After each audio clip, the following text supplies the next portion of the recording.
Hola, muy buenas noches. Buenas noches, ingeniero. Buenas noches, ingeniero.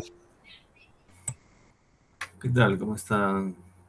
Seguido, Cristian, Jorge, Larry. Buenas noches, ingeniero. Ok,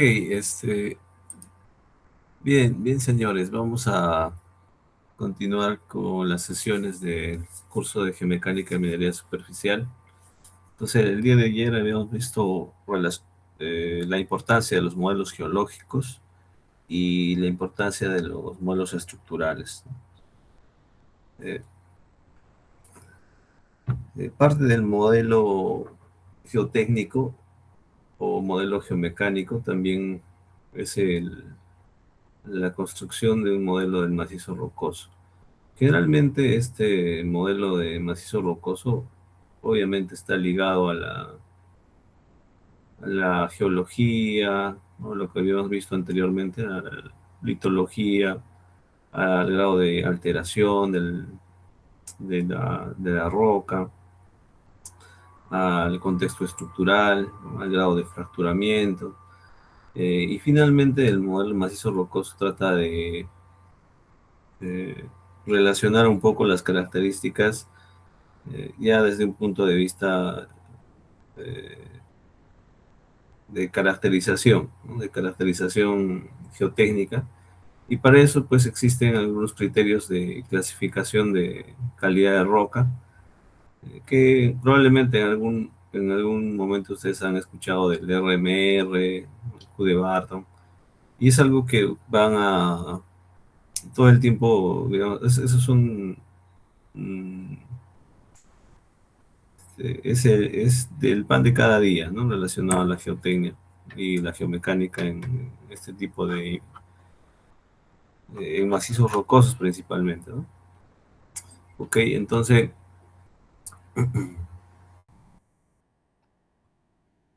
veamos un poco como un breve repaso rápido relacionado a este modelo de macizo rocoso. Un poco la profundidad de cada uno de estos temas o el detalle de cada uno de estos lo van a ir revisando en el curso de fundamentos, por ejemplo, ¿no? El curso de mecánica de rocas y suelos. Y obviamente en los otros cursos que van a venir a posteriori de este, hay pues varios relacionados a los fundamentos de la mecánica de rocas. Entonces acá lo vamos a hacer, digamos, de manera rápida. Ok, entonces el modelo de macizo rocoso es importante porque existen estructuras y estas controlan la estabilidad de un talud, ¿no? De un talud de roca, principalmente en este caso estamos hablando de macizo rocoso, ¿no?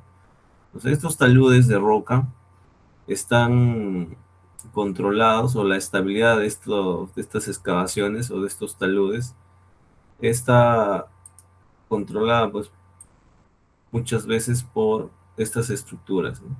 Entonces hay fallas en macizos rocosos que pueden ser fallas estructuralmente controladas, ¿no? Eso está ligado a que la ruptura o la inestabilidad se produce a lo largo de una de las juntas o fallas que es muy común en los taludes de banco y también taludes interrampa.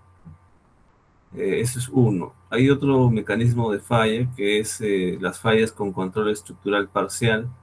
Eso está asociado a que hay una ruptura parcial a través del macizo y también a través de las estructuras. O sea, las estructuras también de alguna forma controlan cómo es que finalmente se falla un bloque de roca, ¿no? O varios bloques de roca en un talud. Entonces, esto es típico en taludes interrampa y a escala general, ¿no? Talud global. Y las fallas con control estructural limitado son pues rupturas o superficies de ruptura de falla relacionados sí, principalmente al macizo, ¿no? A las propiedades de resistencia del macizo rocoso, que es frecuente en rocas muy fracturadas y también en rocas débiles. o en realidad en esta escala es, pues, es por donde el macizo va a fallar, ¿no? Ok. Entonces, importancia de la resistencia y la estructura. Es así que entender las propiedades de resistencia de estos materiales en este punto es súper importante, ¿no? Muy aparte de la caracterización que hemos visto, ¿no? La data estructural, también se caracterizan las propiedades de estas discontinuidades. Al nosotros caracterizar a darle una valoración de RMR, GCI, Q, le estamos dando también valoraciones, pero de propiedades de resistencia. De alguna forma está asociado a las propiedades de resistencia al macizo, ¿no? Entonces es importante que nosotros caractericemos las propiedades de resistencia o estimemos, ¿no?, las propiedades de resistencia del macizo y también de las estructuras. Entonces, la resistencia en este caso de la roca es importante y la orientación de las estructuras son cruciales para la estabilidad o para los análisis de estabilidad. Por ejemplo, ¿no?, en rocas muy duras o duras, la estructura domina principalmente la inestabilidad de estos taludes, y en rocas débiles, generalmente la resistencia del material o del macizo es clave, ¿no? Entonces, estos datos son importantes para el diseño de taludes y hay la necesidad de datos representativos de rocas intactas, de datos de las propiedades de resistencia de las discontinuidades o las estructuras y obviamente final de todo el macizo, ¿no? Entonces, eh,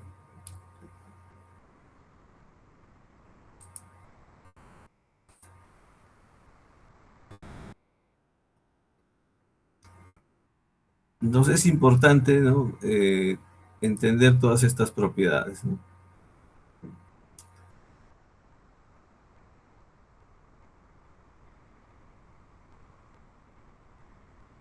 Entonces acá se ve un poco este contexto, ¿no?, el contexto de escala en la que aplica cada uno de estos, de lo que se comenta en este slide. Entonces hay una escala estructuralmente controlada, un mecanismo de falla estructuralmente controlado, principalmente se da a escala de banco. Entonces así que hay estas escalas de evaluación, ¿no?, banco, interrampa, global, y en este caso las estructuras menores a escala de banco controlan pues la estabilidad de estos bloques de roca, ¿no? Entonces, por eso es importante definir la geometría del talud, ¿no?, la orientación, la altura, el ángulo del talud, ¿no?, las características de orientación de estas discontinuidades, el espaciamiento, ¿no?, la persistencia y las propiedades de resistencia de las discontinuidades en este caso, ¿no?, porque ellas son las que controlan la inestabilidad de estos bloques, ¿no?, bloques de roca. Y por otro lado también está la escala en la cual hay un control estructural parcial. Ahí se toma en consideración la, que este mecanismo de falla, ¿no?, va a ser parte por las discontinuidades y también por el mismo macizo, ¿no? ¿Okay? O la roca, ¿okay? Entonces ese es otro mecanismo de inestabilidad, y otro es a esta escala también hay un control estructural un poco más limitado, y es porque a esta escala las fracturas, ¿no?, se ven más homogéneas, ¿no? Vamos viendo cómo es que es el fracturamiento a esta escala global. Las discontinuidades pues ya no se notan muy claramente, ¿no? O sea, todo esto se considera como un macizo homogéneo, ¿no? Es así que la superficie de falla o donde va a fallar ese talud es pues por el macizo. Y es así que es importante que nosotros obtengamos o aprendamos a cómo es que se estiman estas propiedades de resistencia del macizo. Ahora,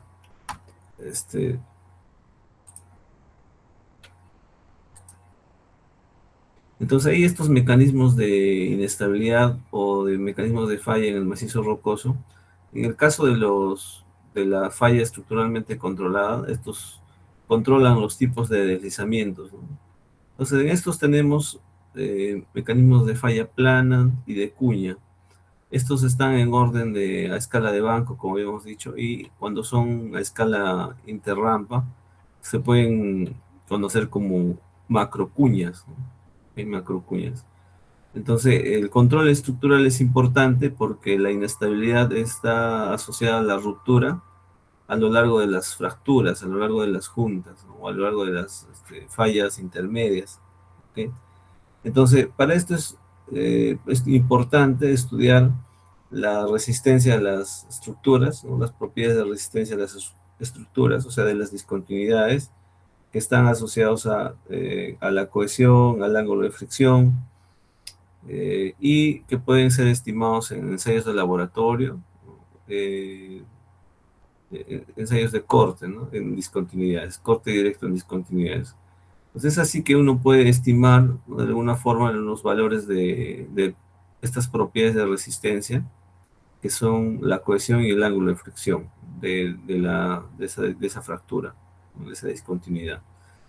Entonces, también por otro lado tenemos otros criterios de estimación empíricos, como este de acá que propone Barton, que está asociado a parámetros de JRC, JCS y el ángulo de fricción básico. Entonces, ¿qué son estos parámetros que estamos mencionando acá? Eh, Principalmente, ¿no? Están asociados a las propiedades de resistencia a las discontinuidades, ¿no? Este JRC es un parámetro de resistencia a la compresión de la cara de la junta, de la discontinuidad. O sea, es por eso, ¿no? Que es este joint uh,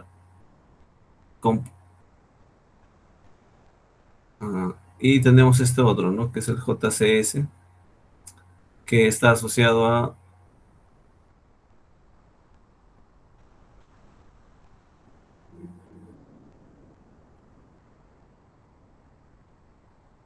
la resistencia, y por otro lado el otro está asociado a la rugosidad, ¿no? De las discontinuidades. Y otro parámetro importante para estos análisis es la orientación de las estructuras, que habíamos indicado está asociado al deep direction y al deep, ¿no? de las juntas. Entonces, con esto nosotros ya podemos hacer evaluaciones de estabilidad de estos taludes eh, asociados a un control estructural, ¿no? O sea, la inestabilidad de estos bloques que conforman este talud, no es posible analizarlos, ¿no? Utilizando pues varias metodologías que vamos a ir revisando posteriormente, ¿no? Entonces hay también taludes en los cuales hay un control estructural parcial, ¿no? O sea, hay fallas importantes, y también las inestabilidades están asociadas a una ruptura parcial a través del macizo y a una ruptura parcial a través de las estructuras, ¿no? De las fallas. Entonces, en este caso es importante la caracterización de las propiedades de resistencia del macizo rocoso, y obviamente también las propiedades de resistencia y orientación de las estructuras, ¿no? Porque en realidad en estos análisis involucra a nosotros introducir, ¿no? En estos análisis estas propiedades de resistencia, ¿no? Entonces es relevante en taludes interrampa y también taludes globales. Y en el caso de control estructural limitado, ¿no? Ocurre principalmente a través del macizo, ¿no? Cuando ya pues a gran escala hemos visto que el macizo rocoso se ve muy homogéneo, o se puede ver como algo isotrópico. Entonces, y la inestabilidad ocurre pues de un modo de falla circular, ¿no? Principalmente ahí se tiene que entender las propiedades del macizo rocoso, ¿no? Estimar unas propiedades de macizo rocoso. Entonces puede representarse en interrampas y también taludes generales, ¿no? Entonces estos parámetros de resistencia del macizo rocoso son claves para los análisis de estabilidad de taludes, y es relevante, ¿no? Generalmente en macizos rocosos que están muy fracturados o tienen de roca débil, ¿no? Entonces, Para eso es importante que nosotros podamos estudiar el macizo rocoso, ¿no? Entonces, el macizo rocoso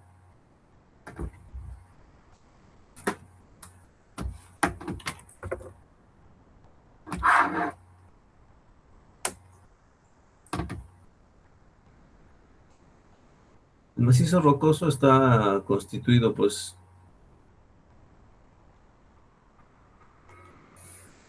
un macizo rocoso está constituido por roca intacta. Entonces esto vamos a poner como un macizo rocoso y acá tenemos este, en un talud de roca, ¿no? Aunque en un talud de roca tenemos discontinuidades, que son las fracturas que vemos generalmente, ¿no? En los taludes de roca. Pues estas eh, generalmente presentan un patrón estructural, ¿no? En este caso, en roca dura, se muestra muy claramente las familias de discontinuidades, o sea, las que tienen orientación similar, ¿no? Y en este caso, generalmente, pues hay dos, tres familias de discontinuidades, ¿no? Pues estas familias están asociadas a que tienen similar orientación. Ok, vamos a hacer una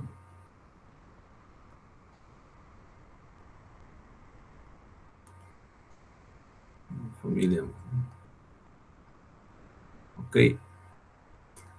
entonces habíamos indicado que depende de la escala en la que estemos desarrollando los análisis de estabilidad.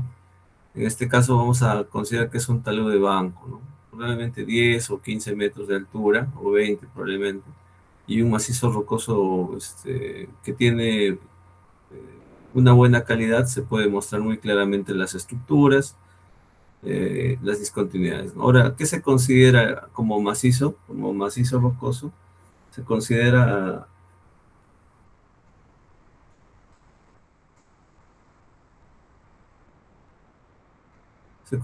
todo este conjunto, ¿no? ¿Ok? A todo ese conjunto se considera como macizo rocoso, ¿no? De lo que estamos hablando, ¿no? O masa rocosa también, en algunos casos se le llama, ¿no? Entonces, esto es el macizo rocoso o masa rocosa, ¿no? Este macizo está constituido por bloques intactos, ¿no? Que están entre estas discontinuidades, entre estas fracturas. Ahí pues nosotros podemos ver los bloques que no tienen ninguna discontinuidad, digamos, y es pues esto es lo que se conoce como roca intacta, ¿no? Roca intacta. El término intacto hace referencia a que no tiene ninguna discontinuidad, ¿no? O sea, que comprometa esta roca, ¿no? ¿Ok? Y por otro lado, tenemos las discontinuidades que hemos estado pintando, ¿no? Pues estos de acá, ¿no? Este verde, este amarillo, este azul, ¿no? Esos vendrían a ser las discontinuidades, ¿no? Entonces, el macizo rocoso finalmente es todo esto que está constituido, todo este material, ¿no? Digámoslo así, es un material que está constituido por roca intacta y por las discontinuidades. Entonces ahora para nosotros estimar las propiedades de un macizo rocoso, necesitamos estimar las propiedades de roca intacta y también luego vamos a ver cómo es que estos valores de propiedades de roca intacta son utilizados para la obtención de propiedades de macizo rocoso, ¿no? Las propiedades de macizo rocoso. Entonces, las propiedades de roca intacta, de estos bloques intactos, es posible obtenerlas a través de ensayos o pruebas mecánicas, ensayos de laboratorio, como indican, ¿no? Índices de estándar, pruebas mecánicas de estos bloques y pruebas específicas para rocas débiles y alteradas, ¿no? Entonces, en este caso se realizan ensayos de laboratorio, ¿no? En probetas generalmente de 50 milímetros de diámetro, y el doble o 2.5 la altura, ¿no? Con esa, es así que en este tamaño de muestras, o también hay muestras más pequeñas, tal vez de menor diámetro, en los cuales se practica los ensayos de laboratorio, ¿no? Para obtener las propiedades de resistencia de esta roca intacta, ¿no? Las propiedades físico-mecánicas.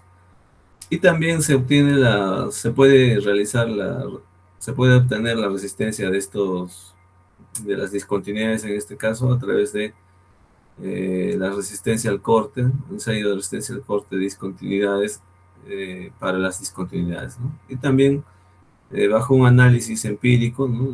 Relacionado al Q de Barton para obtener también esas propiedades, ¿no? De manera empírica. Y finalmente la clasificación del macizo rocoso, ¿no? Hay varios métodos para caracterizar el macizo rocoso y finalmente clasificar la calidad de roca o la calidad del macizo en función de estos criterios de RMR, GCI o Q. Entonces, así como que a través de métodos empíricos o probablemente métodos numéricos, es posible estimar las propiedades de resistencia del macizo rocoso. Todo eso en función de las propiedades de roca intacta y también las propiedades del macizo rocoso y obviamente en algunos casos también teniendo en consideración las propiedades de las discontinuidades, ¿no? Entonces, ¿cómo determinamos estas propiedades geotécnicas? Es evaluando la resistencia del macizo rocoso y los mecanismos de falla más potenciales, ¿no? Entonces, es importante tener ensayos de laboratorio. Los datos representativos para el diseño es en función de las propiedades de roca intacta y de las discontinuidades, ¿no? Es así que es necesario hacer ensayos de laboratorio, ¿no? En estos materiales. Y finalmente esta información es incorporada en los modelos de macizo rocoso. Entonces hay una serie de técnicas de recopilación de esta información de los taludes, ¿no? Entonces veamos un poco la resistencia de la roca intacta, las propiedades de resistencia intacta, de roca intacta. Entonces antes de esto vamos a hacer un resumen.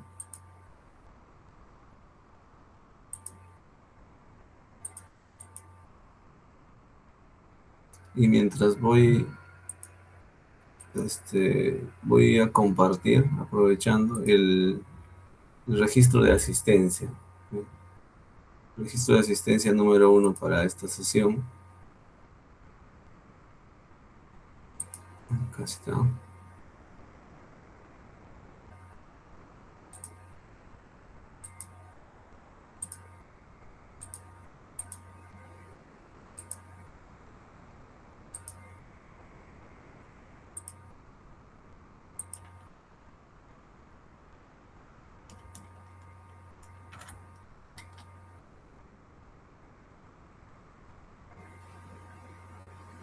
Ok, entonces ahí estamos compartiendo, señores, el primer registro de asistencia. Por favor, pueden hacer registro de su asistencia.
Ok, entonces en resumen,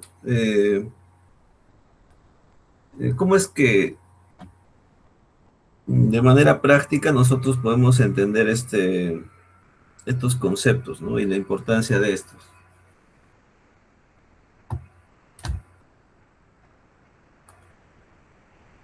Para la realización de los análisis de estabilidad en taludes, es importante recordar eh, lo que siempre estamos comentando, que es el efecto escala, ¿no?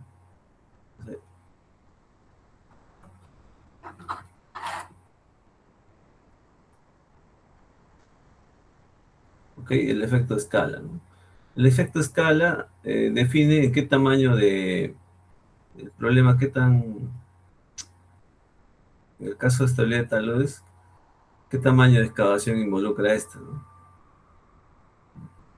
¿Ok?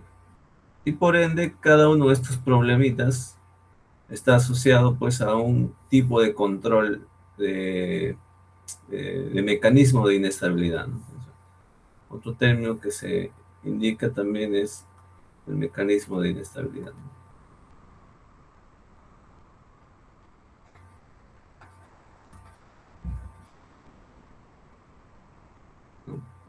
Entonces, en función de la escala, hay distintos mecanismos de inestabilidad y luego estamos viendo un poco sobre quién controla la inestabilidad, ¿no? Entonces, a esta escala es muy claro, es muy evidente, en rocadura al menos, que las discontinuidades controlan pues este proceso de inestabilidad, ¿no? La inestabilidad de estos taludes o de estos bloques que constituyen el talud está principalmente asociado a ¿qué? A las estructuras, ¿no? A las discontinuidades, ¿no? Estas discontinuidades que estamos dibujando, ¿no? Y a otra escala, un poco más, de un talud más alto, en este caso estamos hablando de un talud probablemente de 10 metros, ¿no? Entonces, a esta escala de 10 metros uno puede visualizar, ¿no? Este espaciamiento entre estas discontinuidades puede ser 1 metro, 50 centímetros probablemente.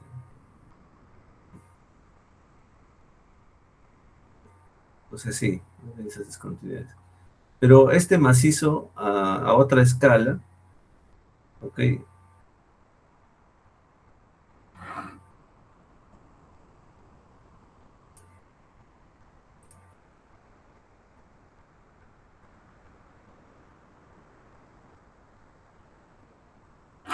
Este macizo a otra escala, por ejemplo, entiendo, digamos, 100 metros, a 100 metros de altura, este talud, ¿cómo se mostrarían estas discontinuidades? Las discontinuidades se verían, o sea, se notarían muy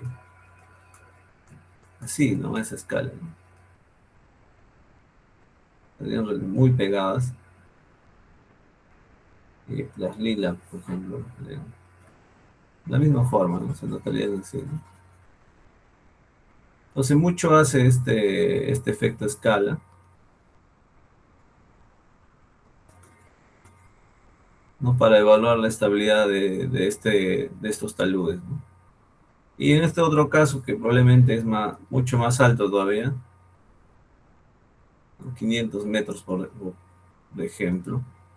Entonces, en este contexto, pues ya es mucho más complicado todavía ver cómo es que se comportarían las estructuras, ¿no?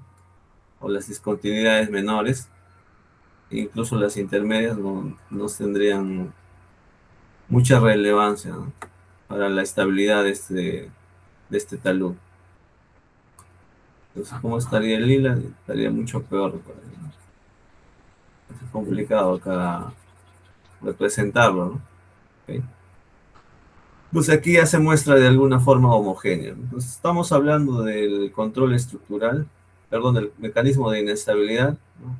Entonces, en este punto es importante que nosotros veamos que el efecto escala, ¿no? El tamaño del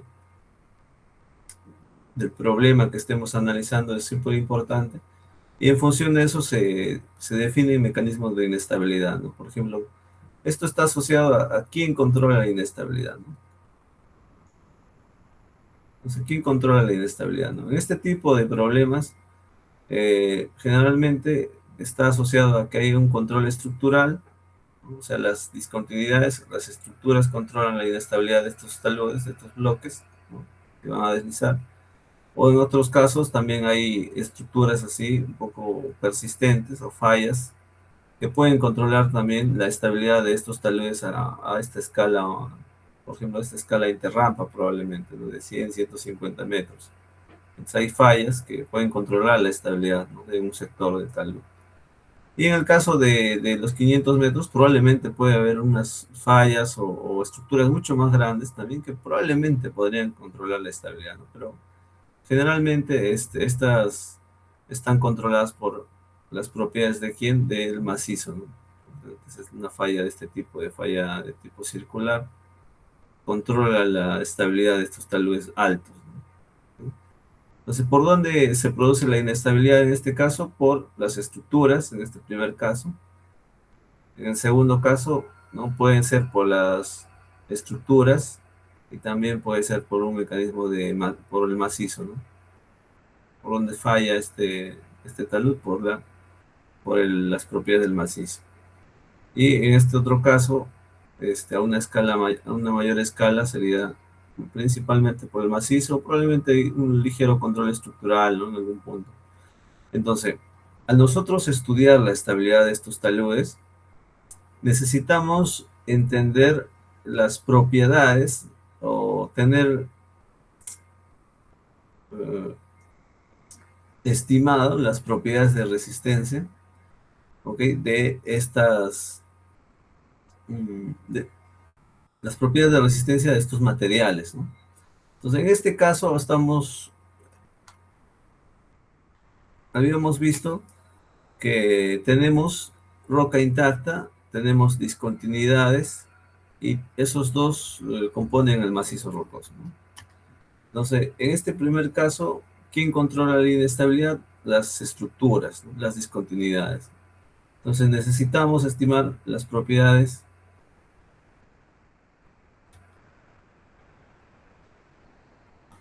Estimación de propiedades,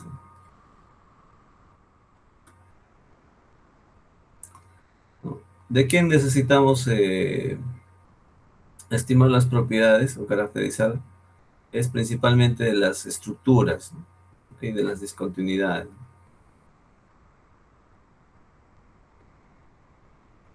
Principalmente, ¿no?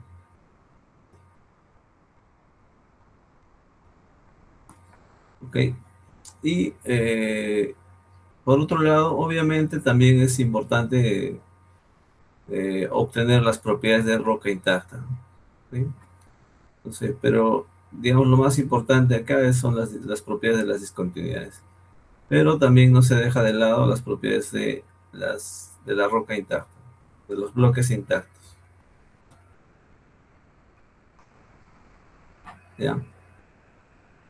Y con esta información también podemos hacer el análisis de estabilidad para esta otra escala, ¿no? Tenemos información de la roca intacta, de las discontinuidades, y para esto se utilizan, para estimar las propiedades del macizo, se utilizan pues criterios o formulaciones empíricas que están asociados a estas clasificaciones o calificación del macizo, estos son los más importantes, digamos, ¿no? Los más utilizados, ¿no? El RMR, el GCI, el Q, que son unos, unas valoraciones de la calidad de roca, ¿no? Y es en función de esto, de la información del RMR o GCI, en suma con las propiedades de roca intacta, es que se puede estimar las propiedades del macizo, ¿no? Propiedades de resistencia.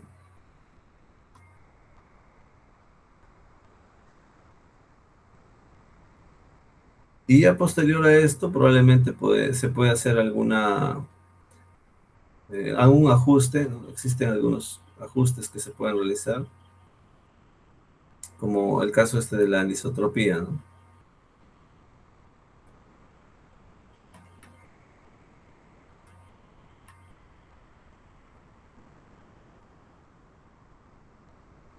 ¿Ok? Ingeniero, buenas Entonces, noches, disculpe, ¿me escucha? sí, sí, sí se escucha. Disculpe, ingeniero, tengo una consulta. Para estimar las propiedades mecánicas de un macizo rocoso, por ejemplo, en minería subterránea, ¿no? Usamos los criterios de Brown, McCollum o Barton Bartis. En caso de taludes, ¿es lo mismo o se usan otros criterios? Ya, está bien, Joseph, gracias por la consulta. En realidad se maneja de forma similar, ¿no? De forma similar para obtener las propiedades de resistencia del macizo, ¿no? Y con Hooke y Brown, como dices, es el criterio de resistencia que se utiliza para estimar estas propiedades. Sin embargo, hay algunas otras consideraciones que se pueden tomar en consideración, como el caso de la anisotropía, como menciono, ¿no? ¿Ok? Y también existen, al menos en taludes, por tu consulta, otros criterios. mm, eh, Probablemente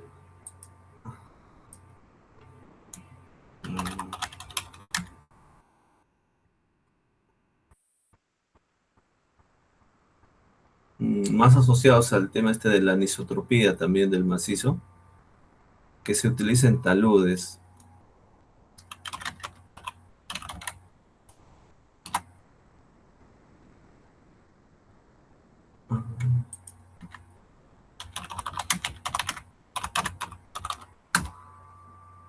Acá, ¿no? Por ejemplo, durante los últimos años, o sea, lo más utilizado, digamos, lo práctico, lo más práctico, es el uso de esos criterios de resistencia, ¿no? Como el de Hooke y Brown. Sin embargo, hay un... Acá no sé, me parece que no se menciona acá esta parte, ¿no? Es más sobre los valores. No, estaré más a la página.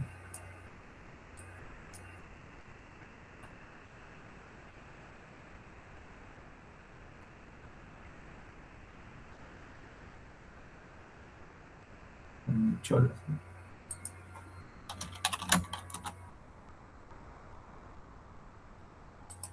Y acá podemos ver un poco este otro criterio que,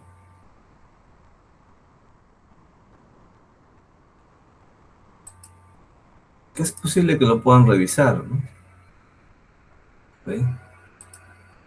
Ahora vemos un poquito ahí para traducirlo. Por ejemplo, ¿no?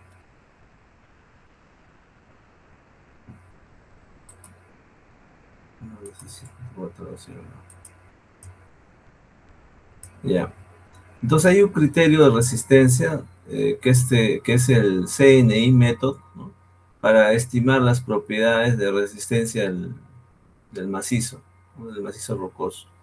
Esto es un criterio que tiene varios años, ¿no? Que lo utilizan principalmente esta empresa que hace consultoría relacionada a estabilidad de taludes, y lo han presentado, pues, ¿no? Por ejemplo, en el Slope Stability del 2022, en Tucson. Y acá hay un poco, tal vez, probablemente está acá ah, este debe ser el paper, no, te lo han quitado, pues es cuestión de buscarlo, ¿no? Y también yo recuerdo que hay unas hojas de cálculo, ¿no? Pero digamos que son ellos los que utilizan esta, met- esta metodología y van pues buscando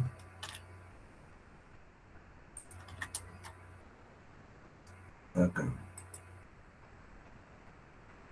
incorporando a sus estudios y obviamente a sus evaluaciones, y es así como van generando que modelo, ¿no?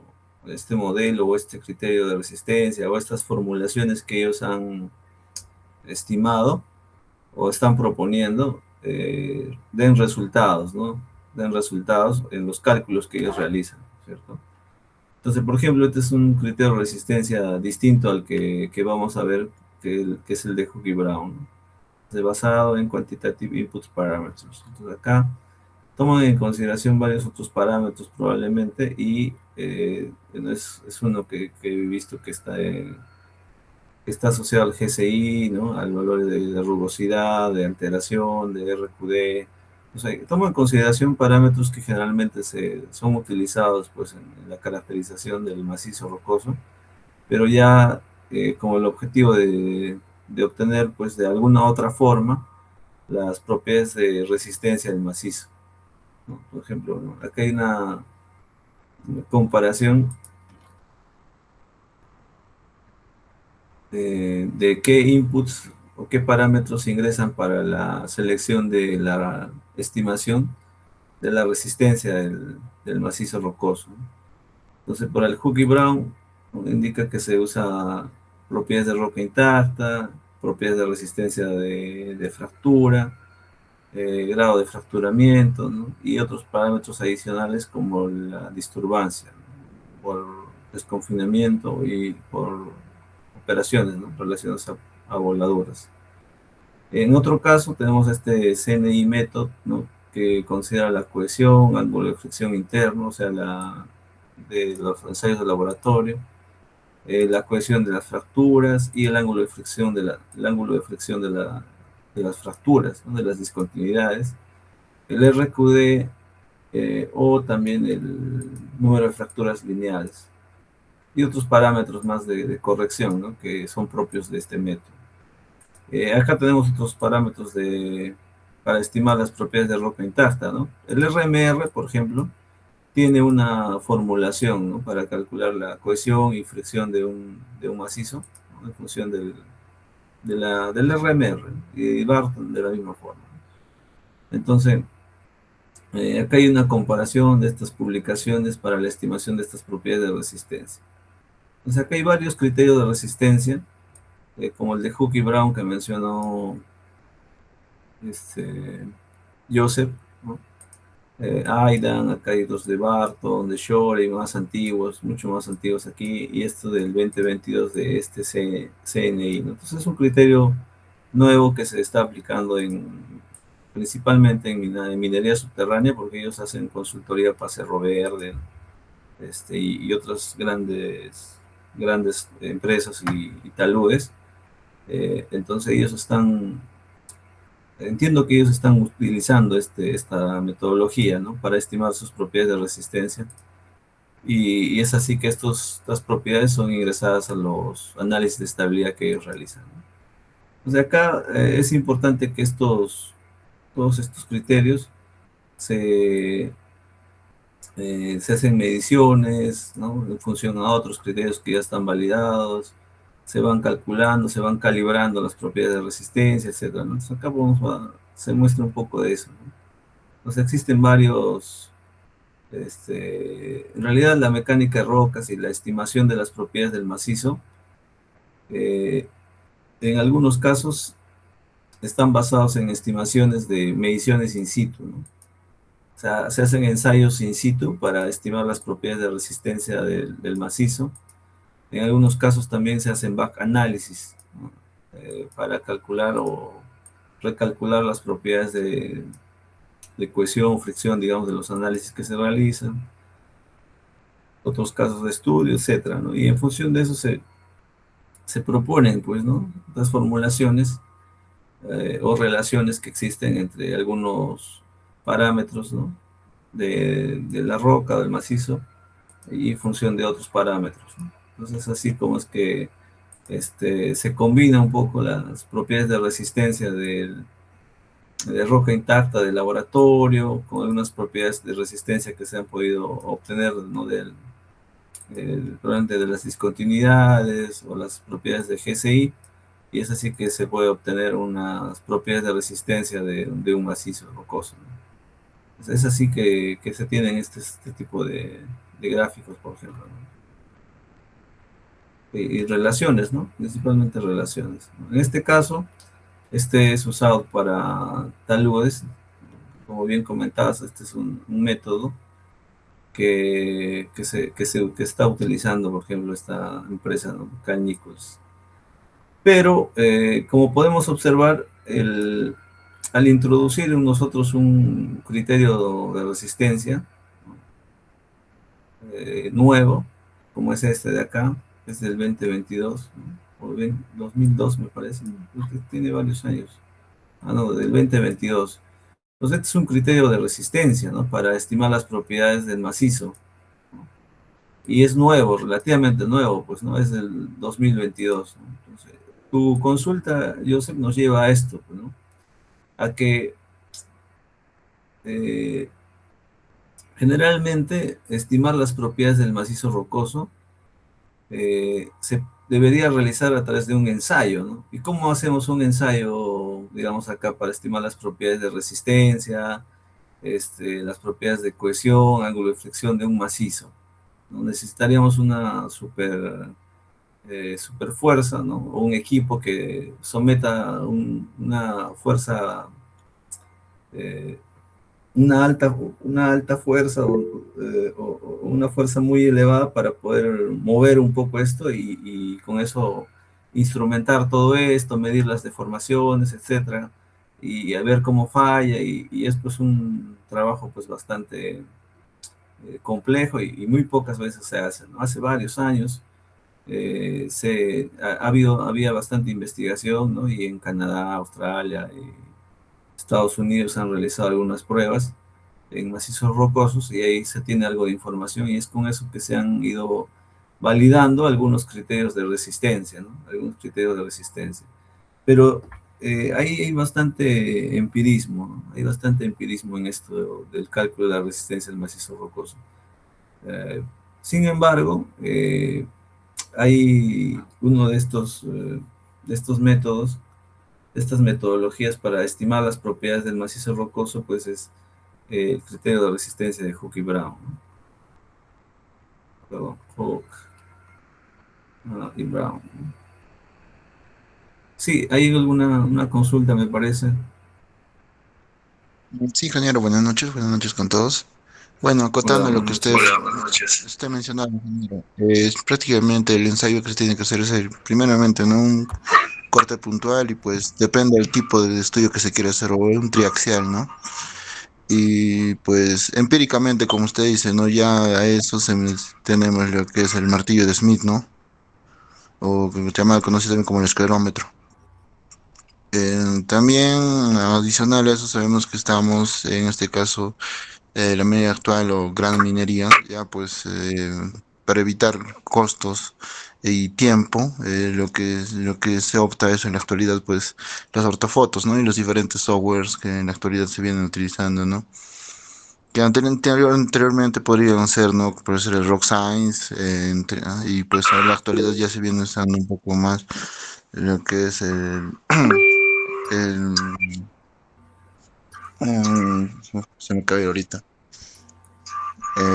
Ya el cual netamente lo modela con los mismos, como propiedades, como usted comentaba, ¿no? Lo que es el Hook, el RMR, GCI, Q de Barton, que en la actualidad nos siguen ayudando, no solamente es de empirismo, ¿no? Sino que los mismos software lo utilizan para nuestro propósito y nuestro cálculo, ¿no? Del estudio del macizo rocoso. Ok, sí, sigue Ronnie. Bueno, gracias por tu comentario. Benjamín también quiere participar. Por favor, Benjamín. Sí, bueno, ahora vemos que también esto de los ensayos de propiedades físicas del macizo rocoso ya no es un tema solo de estudio, ¿no? No es una información fiscalizable. Si hablamos de una minería formal, cuando tú entras en un proceso de fiscalización o visita de hacinamiento, para ser más exacto, siempre te pide estos ensayos, ¿no? Que tú los tengas validados por un laboratorio certificado. Y a los ensayos que menciona, los que se podrían hacer empíricamente o in-house, que son los de esclerómetro, carga puntual, o simplemente resistencia. Si es caso de resistencia, verlo con la picota martillo de geólogo. Eso solo sería para un tema de calibración, porque al no tener un parámetro ya establecido, márgenes a donde, según el tipo de litología, macizo o beta, no tendrías con qué compararlos y con qué calibrar si tu estimación está dentro de esos parámetros, ¿no? Sí, sí es bueno, es adecuado también el comentario de Benjamín. Vamos a rescatarlo finalmente para hacer un resumen de lo que comentaron. Yo sé, parece, por favor, podrías. Ingeniero, un último comentario. Bueno, es acerca del criterio de rotura que presentó del CNI. Ujú.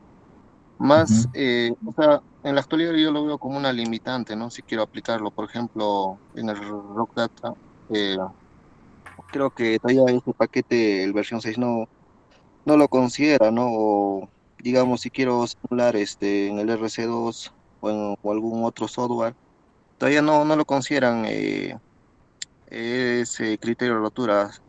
Ingeniero, lo que está viendo, cómo puedo aplicar en ese caso. Ah, ya, ok, ok. Bueno, finalmente este criterio de resistencia está asociado a una cohesión y una fricción. Entonces eso es interesante la consulta que realizaron, que realizas y la intervención que han realizado los colegas. Entonces, en realidad, ah, primero debemos de entender que para nosotros obtener unas propiedades de resistencia de macizo rocoso, ¿no? Que habíamos indicado, no es posible obtenerlo por un ensayo de laboratorio porque no podemos hacerlo a esa escala, ¿no? No podemos hacerlo a escala, entonces surge la necesidad de de unas formulaciones, ¿no?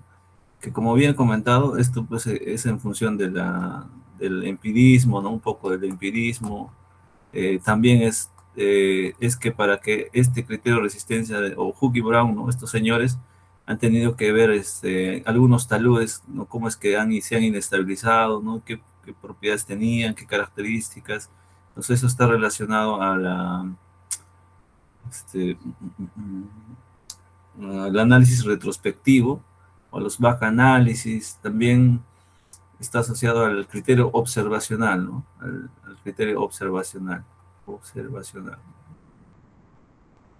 Sería así, ¿no? Observacional, ¿no? Entonces es así que ellos han ido escalando, ¿no? El criterio de Hooke y Brown principalmente es un escalamiento de que nosotros tenemos propiedades de roca intacta, ¿no? De la parte intacta de, del macizo, ¿no es cierto? Que no tiene discontinuidades, ¿no? Entonces tenemos estas propiedades y a través de este parámetro, ¿no? GSI, ¿no? Porque es parte del Hooke y Brown, el GSI, es posible que nosotros podamos estimar las propiedades de resistencia de un macizo, ¿no? ¿Okay? De un macizo.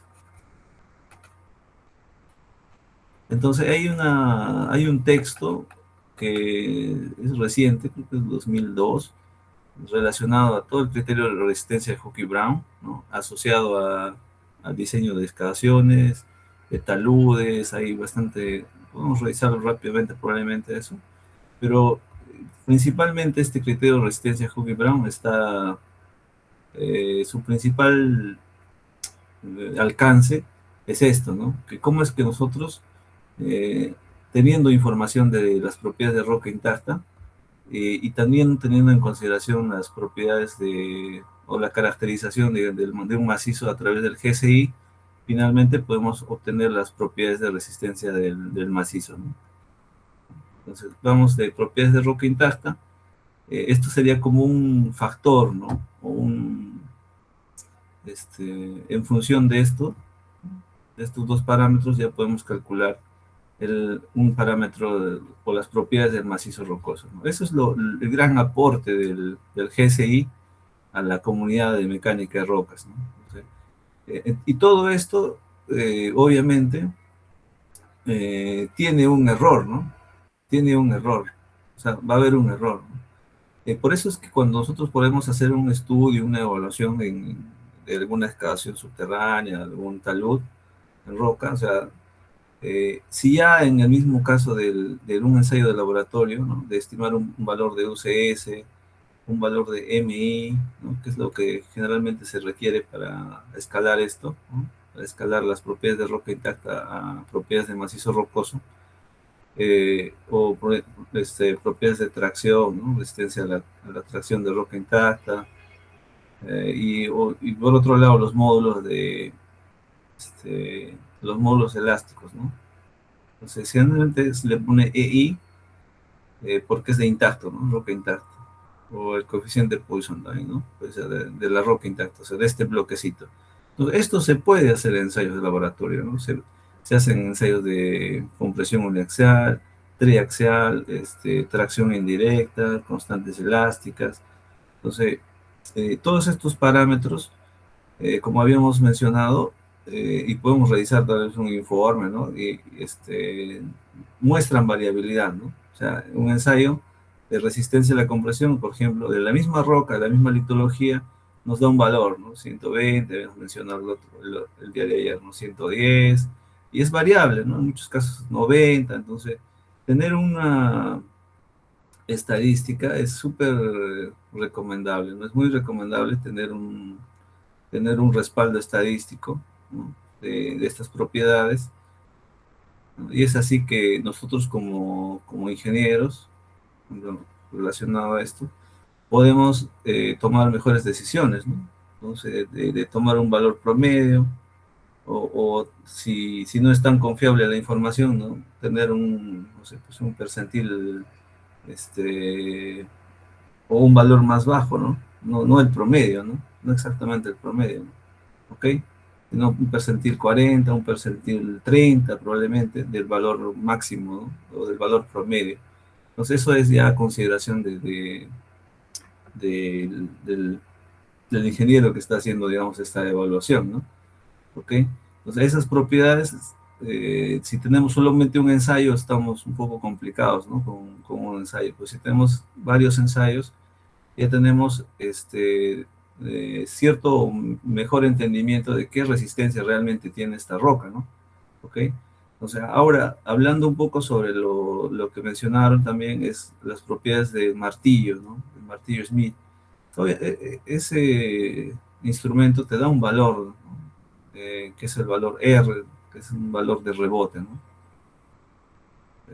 Eso lo van a desarrollar más en el curso de ensayos de laboratorio, probablemente, en el curso de mecánica de rocas. Este martillo es un martillo que te da un número de rebote y bueno, se hace a través de un ábaco se hace un cálculo de qué resistencia estaría asociada al UCS, ¿no? Pero igual hay bastantes, mmm, muchas veces no se ajusta exactamente, ¿no? A un parámetro UCS, ¿no? Entonces, este UCS que te da el martillo probablemente en muchos casos no es es similar o cercano a este, ¿no? Okay, es una estimación, ¿no? A lo mismo que pasa con el PLT, ¿no? Si nosotros vamos a revisar, por ejemplo, los PLTs, en distintos tipos de roca hay distinta, ¿cómo se llama? O sea, este valor de PLT 50 puede ser multiplicado por 8, por 10, por, no sé, 20, en muchos casos 24, 30, etcétera, y recién se va a aproximar a un valor UCS, ¿no? Entonces, es muy variable, ¿no? Entonces, bastante variable. Entonces, la única forma de estimar realmente un parámetro de resistencia a la compresión es, pues, haciendo este ensayo, ¿no? Obviamente, estos son alternativas, ¿no? Y finalmente uno realiza alguna correlación, ¿no? Entre el valor de PLT versus el UCS, entonces ya puede tener un valor correlacionable, ¿no? Entonces puede ser, no sé, 10, 20, etcétera. Y ya con eso ya puedes tener una buena correlación, ¿no? Pero es necesario hacer la correlación, ¿no? Para poder tener un mejor valor de UCS. Pero todo esto es una estimación, ¿no? Y todo eso está en función de la estadística, ¿no? De la estadística. Pues es importante tener varios datos. Ahora, sin embargo, ahora tenemos esta otra incertidumbre, que es el GSI, ¿no? Entonces, el GSI es una forma de estimar la calidad, ¿no? De subdividir la calidad, ¿no? Se entiende que el GSI no es una clasificación geomecánica, sino es un parámetro o un valor de caracterización de un macizo, digamos, ¿no? Pero no es una clasificación.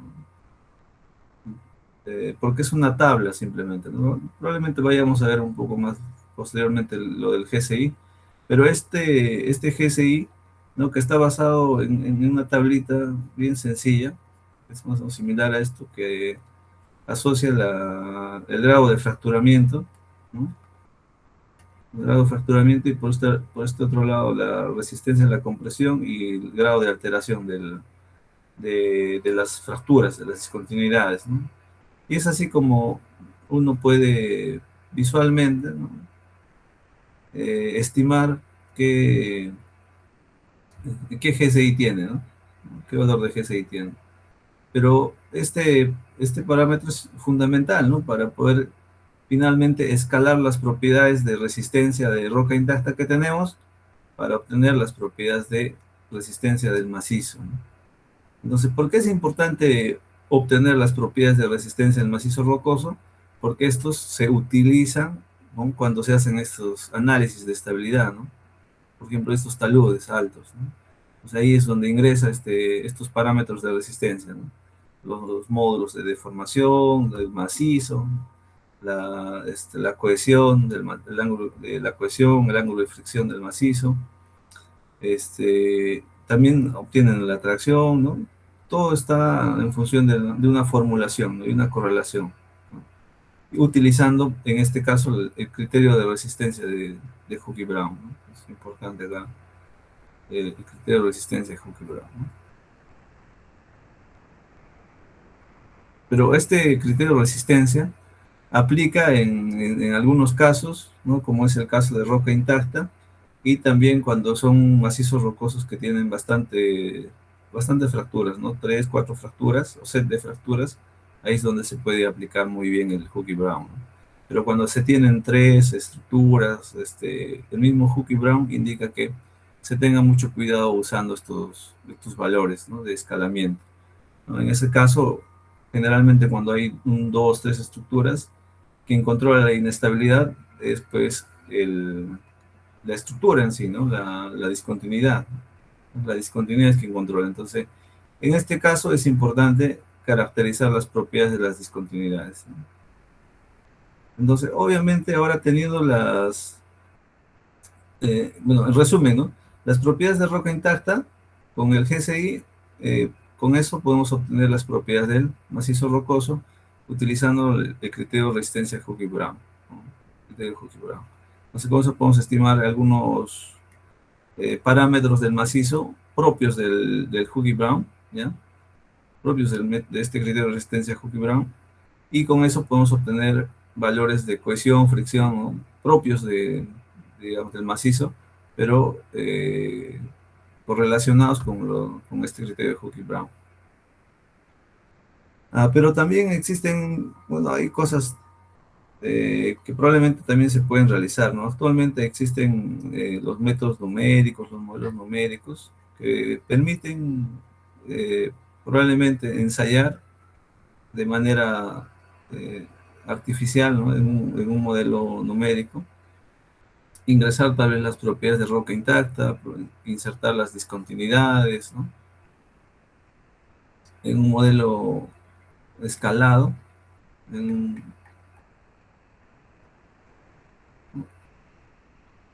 ok, ya, así. Finalmente se incluyen acá las propiedades de las discontinuidades, se incluyen las propiedades de la resistencia de roca intacta, y es así que acá podemos aplicar tal vez esfuerzos, digamos, ¿no? Okay. Y es como se puede modelar, perdón, es posible incluso modelar, ¿no? El ensayo de compresión uniaxial, ¿no? O sea, a medida que vamos ejerciendo presión en todo el área, pero en este caso de este modelo que representaría un macizo, ¿no? Un macizo rocoso, es posible ensayarlo, ¿no? En los modelos, a través de modelos numéricos, ¿no? Y ver finalmente cómo es que falla, ¿no? Y así podemos estimar algunas propiedades de este macizo, ¿no? De este macizo, las propiedades de resistencia a la compresión del macizo, los módulos también probablemente, ¿no? pero todo en función de información de las propiedades de roca intacta y las propiedades de las discontinuidades, ¿no? Eso se ha realizado y hay bastante información también sobre eso, ¿no? Pues esta es otra forma tal vez de estimar, ¿no? Pero lo práctico es usar pues estos criterios como el Hooke-Brown, ¿no? Y bueno, antecediendo eso, el RMR, el Q también tienen valores de cohesión y fricción, ¿no? Pero empíricos, o sea, son a través de una relación, una fórmula, se puede calcular la cohesión y ángulo de fricción de un macizo. De un macizo. Sí, ¿hay algún comentario que quiere participar? Orlando. Ingeniero, buenas noches. Una consulta. Sí, Eh, de acuerdo al laboratorio, ¿qué criterios debo utilizar para lo que es la obtención de testigos de la perforación diamantina para lo que son ensayos de permeabilidad o cuáles son los criterios que debo tomar en cuenta? ya, muy buena consulta también. Bueno, siempre hay, y todas las consultas son importantes para desarrollar el curso. Miren, ustedes van a tener un curso de ensayos de laboratorio, ¿no? Y obviamente uno está buscando algo más de información relacionado a eso.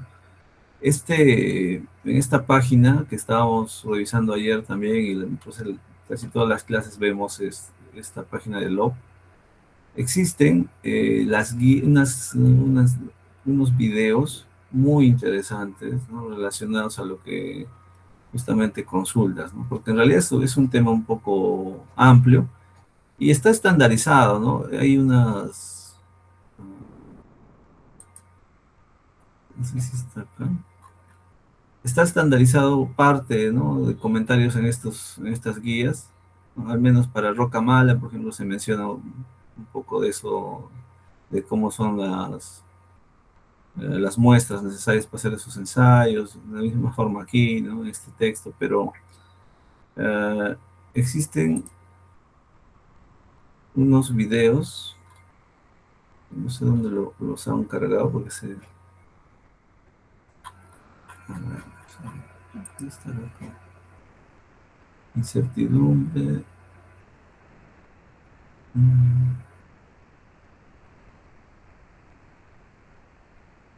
Acá fue que está.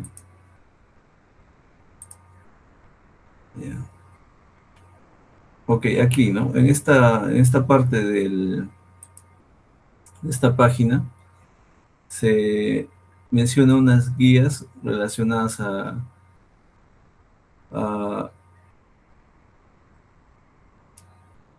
las muestras, ¿no? A las muestras para los ensayos de laboratorio, ¿no? Y los ensayos de laboratorio en roca mala, en operaciones de minas a cielo abierto. Esto en realidad, al menos aplica muy bien para taludes y también de la misma forma para excavaciones subterráneas, ¿no? En realidad la roca o el macizo se le trata de la misma forma, no solo cambia el problema, ¿no? O el escenario, ¿no? Pero la forma de cómo calcular, estimar las propiedades de alguna forma es muy similar. Pues acá se tienen varios videos, incluso ya hay versiones en español, por ejemplo, relacionados al ensayo de carga puntual. O sea, que hay videos de ensayo de carga puntual, el ensayo de compresión uniaxial, y acá indica todo este, sobre los equipos, ¿no? Las muestras que se necesitan. Probablemente está un poco lento, ¿no? Entonces, está en la descripción de los equipos, estaba bastante interesante, ¿no? Y como comento, acá hay incluso una versión en español. Solo había versión en inglés, pero creo que este año me parece que han colgado ya versiones en español. El año pasado, hace un año. Acá tenemos. Pues ahí pueden ustedes revisar sobre los ensayos de laboratorio. Entonces acá se habla un poco sobre las muestras y hay varios, o sea, todo relacionado a lo de los ensayos de laboratorio Ingresamos. Está ahí. Y es la mejor fuente de información, ¿no? Acá hay para todos los ensayos de laboratorio. Direct Share también, ¿no? Triaxial, ¿no? Ensayo en roca intacta, un ensayo triaxial en roca intacta. También se habla sobre los envolventes o criterios de falla en roca, lo que más o menos estábamos comentando ahora, ¿no? Son temas pues, que van a desarrollar en algunos cursos de la maestría, y obviamente acá también está un resumen de ellos, ¿no? De estos temas de envolventes de resistencia. Y recuerdo que por ahí había algo de roca mala también. No sé en dónde lo han podido colgar, pero yo recuerdo que también han hecho videos eh, de ensayos en roca mala. Acá me parece que están versiones en español. Acá hay varios webinars relacionados a estos temas. Me acuerdo que había unos videos relacionados a roca mala, pero tendrían que buscar, ¿no? Entonces, aquí hay información, ahí pueden ustedes investigar un poco, ¿no? Generalmente los ensayos de laboratorio, ¿no? Al menos de roca intacta, están estandarizados por unas guías que son, inicialmente eran las ACTM, o sea, estas normas americanas son la guía en la cual se describe, ¿no? Cada una de las metodologías desde la preparación, ¿no? de la muestra. También está el proceso ¿cómo se llama?, de ejecución del ensayo y los resultados, ¿no?, de estos ensayos de laboratorio en roca intacta. Entonces, hay para suelos, para madera, para asfalto, para roca, ¿no?, para todos los materiales, ¿no? Incluso para acero, hay esas normas ASTM. En el caso de mecánica de rocas, nosotros tenemos hay unas guías también que están asociadas al ISRM, ¿okay? Unas guías relacionadas al ISRM. Entonces, viendo un poco sobre esto, tenemos, por ejemplo, acá estábamos viendo anteriormente el ICRM, acá. Esta página del ISRM, ¿no?, del International Society for Rock Mechanics and Rock Engineering, contiene bastante información, ¿no? Bastante información que se relaciona pues a la geotecnia, a la mecánica de rocas, a la práctica de la mecánica de rocas, ¿no? Entonces, se tienen todos los ICRM New Journals, ¿no?, de todos estos años, desde el 92, ¿no? Ahí publican investigaciones, los futuros congresos, etcétera, ¿no? Hay buena información respecto a eso. Aquí hay algunos links, como por ejemplo ¿no? Métodos sugeridos. En este ítem, ¿no?, de métodos sugeridos, está más o menos lo que consultas, ¿no? Aquí se muestran hay unos libros relacionados al ICRM, que son, por ejemplo, ¿no?, que es el Blue Book, ¿no?, o el libro azul, ¿ya? En algún momento van a escuchar eso, el Blue Book, el libro azul del ICRM, que es una compilación de los métodos sugeridos para hacer ensayos de laboratorio, también hay para hacer ensayos de campo, instrumentación, ¿no?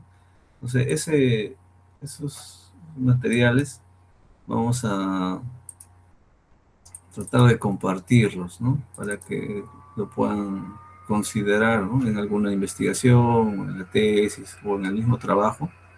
También, ¿no?, son la guía, pues, porque muchas veces uno encuentra de alguna mina y simplemente lo tiene y lo copia y pega, ¿no? Pero es siempre necesario irnos muchas veces a la fuente, ¿no? Entonces, esta es la fuente, de la base, ¿no? Entonces, hay este texto, vamos a ver, mostrarlo rápidamente aprovechando, ¿no? Es un Blue Book, que es del 2000, me parece. No sé, el Blue Book es un libro azul, ¿no? Este es el Blue Book. Entonces, este estandariza varios metodologías, por ejemplo, para caracterizar el macizo rocoso, para realizar los ensayos de laboratorio y también para el monitoreo. Es una compilación de varias, de todas estas metodologías, ¿no? Revisando un poco rápidamente esto, vamos a ver solo el contenido, ¿no? O sea, aquí en este texto encuentras cómo es que se realiza la cuantificación descriptiva, la descripción de las discontinuidades en macizos rocosos, ¿no? Se habla sobre la orientación, cómo es el espaciamiento, persistencia, rugosidad, resistencia a las paredes, abertura, relleno, ¿no? Sys-Page, número de sets, cómo se definen, tamaño de bloques y el dry core, ¿no? También acá hay sobre la geofísica en el logueo de boreholes, lo que se usa, ¿no? El acústico, hay varias cosas, ¿no? Sobre ensayos de laboratorio, por ejemplo, ahí tenemos relacionados a la descripción petrográfica que se hace a la roca intacta, a las propiedades o índices, ¿no? Propiedades e índices de la roca. Pues ahí está el contenido de agua, la porosidad, ¿no? Cómo se hace el ensayo, en realidad, ¿no? Todo el procedimiento del ensayo, ¿no? Densidad, swelling, ¿no? La roca mala, o slake durability también. Entonces ahí está todas las guías para estos ensayos. Abrasividad de roca, también están la determinación de rebote, velocidad de sonido, el método de ensayo de resistencia a la carga puntual, indentación, ¿no? Para roca mala, propiedades o sea, la guía, ¿no? Para cómo se realizan los ensayos de compresión uniaxial, o propiedades de resistencia uniaxial y de formabilidad de roca. También está la determinación de la resistencia de triaxiales, ¿no? La compresión triaxial, corte directo, tensión o la tracción, ¿no? Resistencia a la tracción de roca. Y aquí hay otros más, otros ensayos, ¿no? De Swilling Rock, ¿qué más? Complete Strain, ¿no? La resistencia, la curva de resistencia de roca intacta, ¿no? En un ensayo de compresión uniaxial. Y así luego hay otras propiedades, otros ensayos de campo, por ejemplo, ¿no? Relacionados a deformabilidad de propiedades de roca, pero en ensayos de in situ, ¿no? ¿Cómo se realizan estos, ¿no? Aplicando hay unos ensayos que se hacen con placas, ¿no? Acá se describe todo eso, ¿no? El flak jack, el dilatómetro, ¿no? También se habla sobre los ensayos in situ, ¿no? La estimación de las propiedades la estimación de los esfuerzos in situ, ¿no? A través de método de overcoring, fracturamiento hidráulico. Esta es la fuente, ¿no? También para ensayos geofísicos y otros, ¿no? Y hay otros. Y para también está estandarizado también los ensayos que se hacen en pernos, ¿no? O ensayos del relleno, ¿no? Que constituyen o son parte de un perno, de anclaje, ¿no? Okay, claro. Pues eso, ¿no? Esta es la fuente, digamos, para monitoreo, ¿no? De la misma forma, ¿no? De celdas hidráulicas, también para el monitoreo de vibración, ¿no? Entonces esto finalmente ha sido actualizado también, ¿no? Hay varios ensayos, varias guías, ¿ok? Que han sido ya actualizadas, ¿no? Entonces acá está toda esa información. Obviamente no está en español, pero está ahí la información, ¿no? Para toda la caracterización, Entonces, por ejemplo, a ver, veamos rápidamente alguno de estos que contienen, al menos lo del laboratorio, ¿no? Que está por acá, este, propiedades índice, elaboración, acá, ¿no? Nosotros vamos a ver el PLT. O sea, acá en las sugerencias para determinar la resistencia a la carga puntual, ¿no? Te habla la introducción, el aparato que se utiliza, y luego te indica el procedimiento, ¿no? Selección y preparación del espécimen, ¿no? De la muestra. Ahora te dice los tipos de ensayo, ¿no? Diametral, ¿no? Toda esta descripción para que se tome en consideración cómo es que se realiza el ensayo diametral, el ensayo axial, ¿no? El ensayo de bloque o el bloque irregular, qué características, qué dimensiones tienen que cumplir estos bloques para hacer estos ensayos. Todo está este, en esta guía, ¿no? Esta es la base, ¿no? Y ya sobre esto se han hecho otros documentos, pero, ¿no? Cómo son los tipos de falla aceptables cuando son ensayos fallidos, digamos, ¿no? Entonces, esta es toda la guía relacionada a bloques irregulares. Luego de eso está la descripción relacionada a la anisotropía y finalmente los cálculos, ¿no? Cómo es que se hacen los cálculos, ¿no?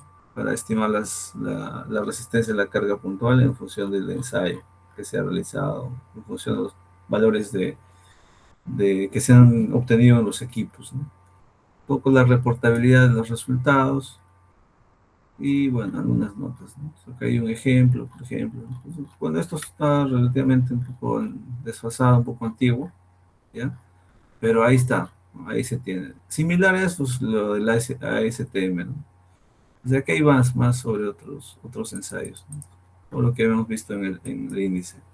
Entonces, luego de eso, se ha publicado el Orange Book, que se entiende que es el libro naranja. Libro naranja es me parece, 2014, 2014-2015. Entonces, como bien menciona, es un libro naranja y estos son los actualizaciones en algunos casos y nuevos métodos sugeridos para la caracterización de la roca, ensayos y también monitoreo, ¿no? Entonces, acá vamos a revisar rápidamente. Hay varias cosas que se han actualizado. Y acá, por ejemplo, está relacionado al martillo Smith que consultaba, ¿no? Entonces, como primero está las sugerencias de ICRM para la determinación de la resistencia o el valor de rebote, ¿no? De Schmidt-Hammer, ¿no? Del martillo de Schmidt, ¿no? Esta es una versión revisada. Ahí pueden encontrar más sobre eso. Parámetros dinámicos, ¿qué más? Y acá hay algunos que se han actualizado, ¿no? Algunos ensayos que se han actualizado y algunos nuevos, ¿no? Para determinar el creep características de creep en roca. Hay varios otros que se han actualizado.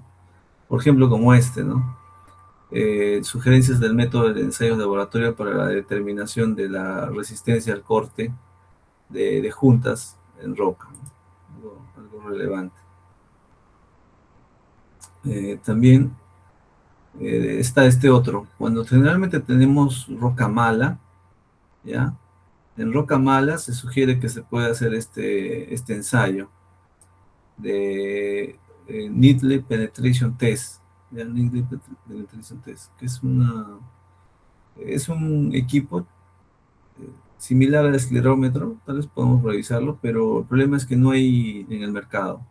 Este es un equipo que lo tienen en China, me parece, los que han hecho esta investigación, y no hay mucho en el mercado. Es un poco complicado determinar las propiedades de resistencia de la roca que está en transición, ¿no? Que está entre roca y suelo, o sea, que la resistencia de esta roca eh, está tendiendo, digamos, a ser muy baja, cercana a ser un suelo, ¿no?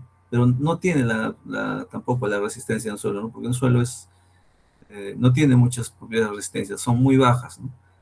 pero estas rocas están en esa transición y es poco complicado estimar sus propiedades de resistencia. Entonces, para eso hay algunos ensayos, pero el problema son los equipos, finalmente, ¿no?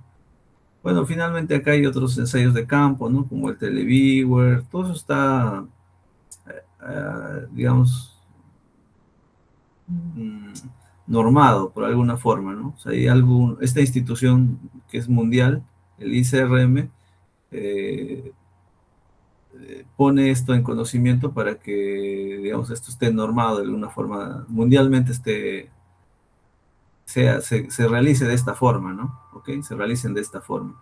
Sobre el micrometer, ¿no? Y aquí hay otros varios, ¿no? Incluso también está sobre los criterios de resistencia, ¿no? Métodos de criterios de resistencia, el criterio de Hookie-Brown, el criterio de falla de Hookie-Brown, ¿no? Del que estamos comentando. También podría ser necesario revisarlo rápidamente, tal vez. Y así hay otros, ¿no? Hay otros criterios de resistencia como el Durker-Prager, que no, en realidad no son utilizados, ¿no? Escáner láser para la aplicación de escáner láser, etcétera, en la mecánica de rocas o la ingeniería de rocas. O sea, acá hay estas sugerencias, ¿no? Métodos sugeridos. Ah, entonces, de esto, probablemente lo interesante, hemos visto un poco ya esta guía, y hay otra guía antigua, me parece que es esta, ¿no? El libro amarillo. No recuerdo si tendría que buscar, probablemente sí hay esta información que es bastante antigua, ¿no? Entonces, por ejemplo, uno de esos es este, ¿no? El Schmidt-Haber, el rebote, ¿no? El rebote del martillo Schmidt. Acá está todo el principio de cómo es que los componentes del martillo, cómo es que funcionan, ¿no? El procedimiento, los valores, ¿no? En función del ángulo, ¿no? Todo está escrito en estos documentos, ¿no? Entonces ahí las relaciones que puede haber con el valor UCS, ¿no? Ahorita hay varias otras formulaciones también, ¿no? Todo relacionado a eso. Algo que también quería revisar rápidamente era el de corte directo también. Okay. Acá está toda esa información, ¿no?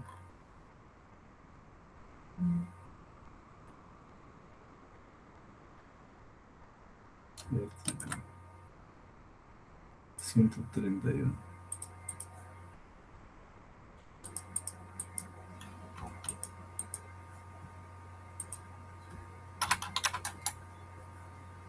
Y bueno, acá están para los ensayos de resistencia en el laboratorio de las juntas de roca, ¿no? Ensayos al corte.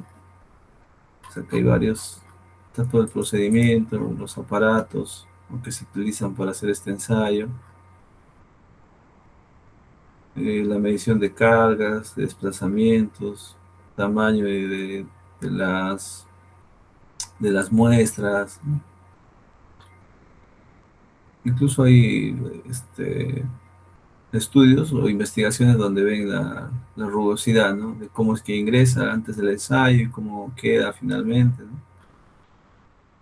Todo el proceso de construcción, ¿no? Para hacer el ensayo, toda esta información está en este punto, ¿no? También cómo es que se mide, algo que en algunos laboratorios no se realiza, es la medición de esto, ¿no? Bueno, actualmente ya se realiza, ¿no? En los laboratorios, pero hace varios años no se tenía el reporte de, por ejemplo, a medida que hacemos el ensayo, se va desplazando, ¿no? Hay un desplazamiento horizontal y hay un desplazamiento vertical. Entonces, ahora sí ya se tiene esas mediciones, ¿no? En curvas. Entonces, estos parámetros de desplazamientos a medida que se está realizando el esfuerzo de corte en las discontinuidades sirve para estimar las propiedades de formación de las discontinuidades, ¿no? ¿Ok? Hay unas propiedades de deformación de las discontinuidades, ¿no? Así como la roca intacta, cuando uno somete a compresión, ¿no? A esta roca, tiene un ligero desplazamiento, ¿no? Se deforma, ¿no? Se deforma. Entonces eso se mide y es en función de eso que se calcula los módulos de deformación, ¿no? O el módulo de Young, módulo de formación, o el coeficiente de Poisson también, ¿no? Y en este caso es algo similar. Lo que se hace en los ensayos de corte directo, se mide esos desplazamientos también a medida que se está realizando el ensayo y es posible obtener unos módulos de deformación, ¿no? Similares, o sea, no son módulos de deformación, pero son parámetros similares a estos módulos, ¿no? Están relacionados a la deformación. Entonces esto más o menos se conversa acá y probablemente nos hablen de estas constantes. Ah,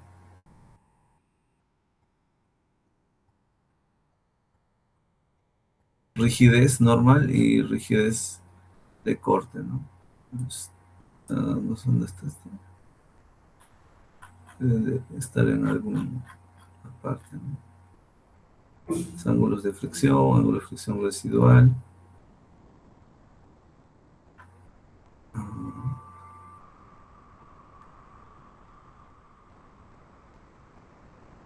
Hay unos parámetros relacionados a la deformación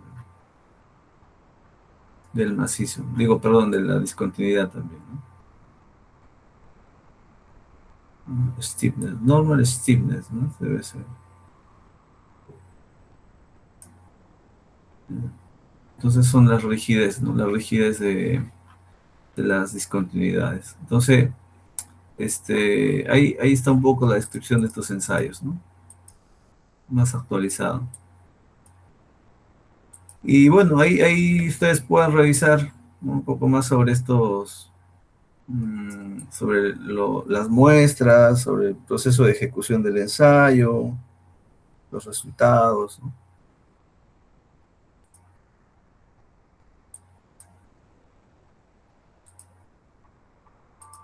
Entonces, regresamos a lo que estábamos revisando.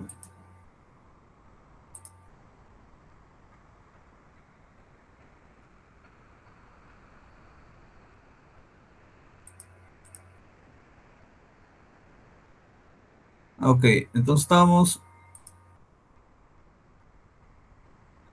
eh, con eso rápidamente hemos revisado todo lo relacionado a la roca intacta, ¿no?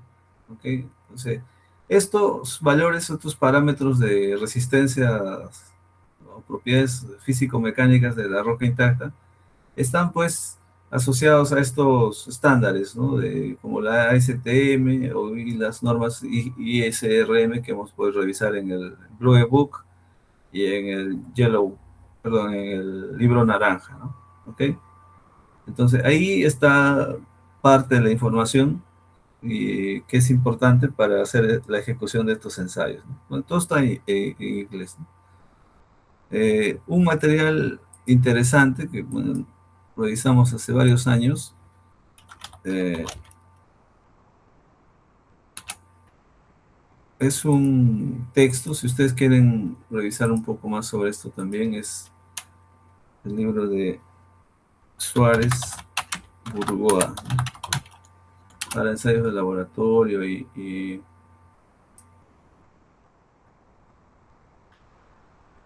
también tiene un libro de estabilidad de tablas, pero hay un libro de mecánica de rocas, este de acá.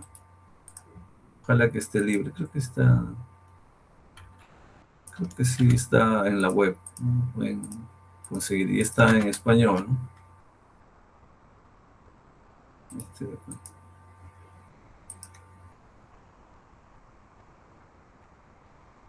Ya, bueno, acá está, ¿no? Toda, está por partes.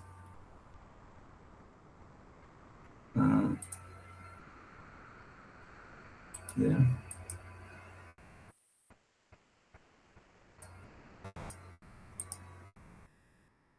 Ok. Este texto del 2000, debe ser del 2013 o 2012 probablemente, pero este digital ya es del 2014. Eh, Describe de manera interesante, ¿no? Y un poco más científica sobre los ensayos de laboratorio, etcétera, ¿no? Sobre eh, la mecánica de rocas en Sudamérica, ¿no? La geología regional, local, prospección no destructiva, destructiva. Y es acá donde se menciona sobre los campos de tensiones de esfuerzos, la descripción de modelos de esfuerzos naturales de unas formas de estimarlos, ¿no? Un mapa de esfuerzos en el mundo. Y acá hay sobre los ensayos de campo, ¿no? También hace descripción sobre los ensayos de campo. Este es uno de los más interesantes probablemente, ¿no? Y ensayos de laboratorio, ¿no? Rayos X, luego está la preparación de estos cuerpos de prueba, propiedades índice, ensayos indirectos, de carga puntual, ¿no? Ahí está sobre la superficie de discontinuidades, sí, ahí está sobre los ensayos de tracción y otros acá, ¿no? Este es un librito interesante que está en español, recomendado para la lectura, ¿no? Hace varios años que tiene este texto y está en la web, ¿no?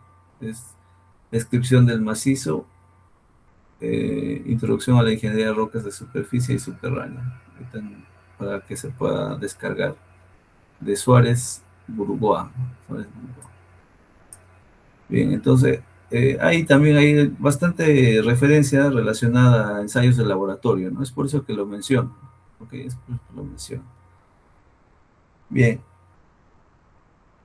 eso relacionado a mecánica de rocas, porque relacionado a la estimación de propiedades de mecánica de suelos, uy, hay un montón, ahí sí hay un montón de libros, pero también hay buenos libros relacionados a los ensayos triaxiales. Triaxiales. Entonces, en algún momento ustedes se van a enfrentar un poco al tema de los ensayos triaxiales en suelos, ¿no? Y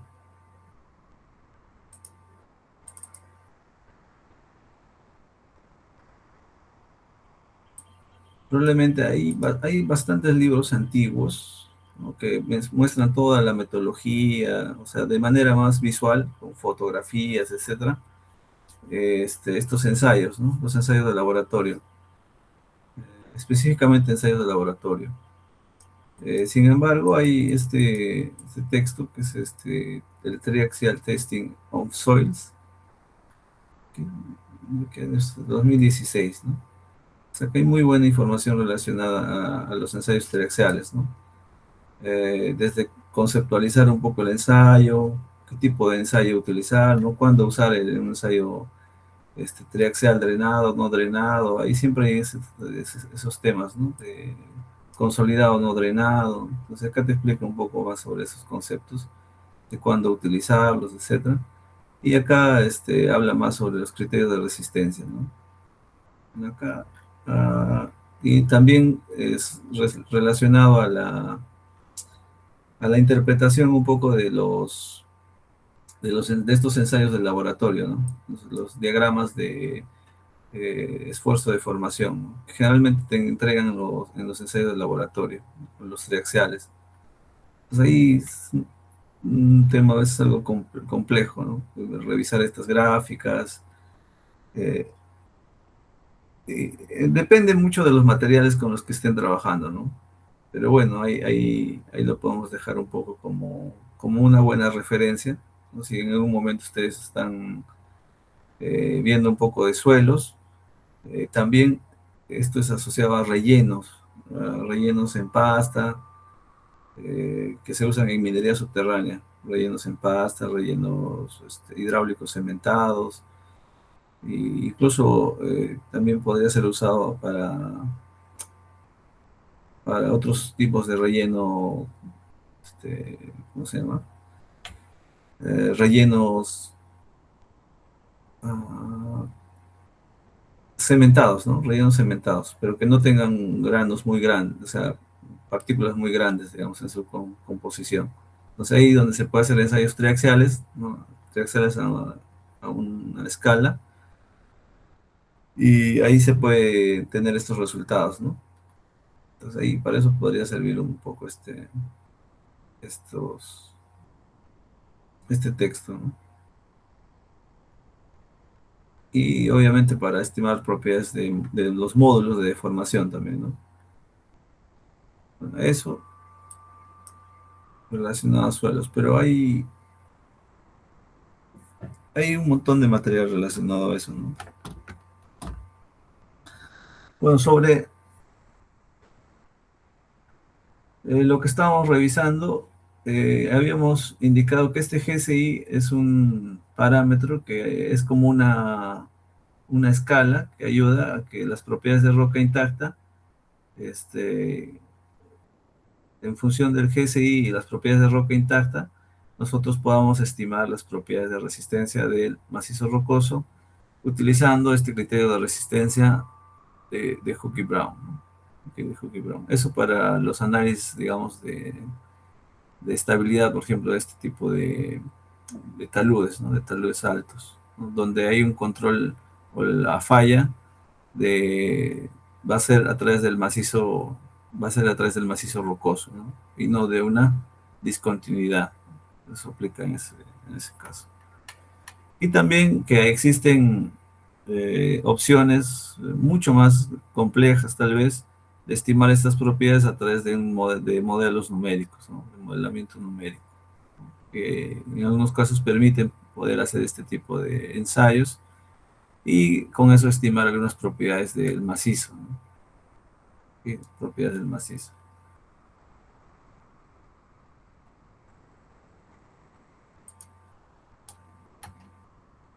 Entonces acá se habla un poco sobre lo que ya hemos conversado, ¿no? Las propiedades de resistencia de roca intacta, todas las propiedades índice, propiedades mecánicas, ¿no? En resumen, muy rápido, hay unas propiedades índice, ¿no? El peso, la porosidad, incluso el PLT también en unos casos es considerado como una propiedad índice, ¿no? No como una propiedad mecánica.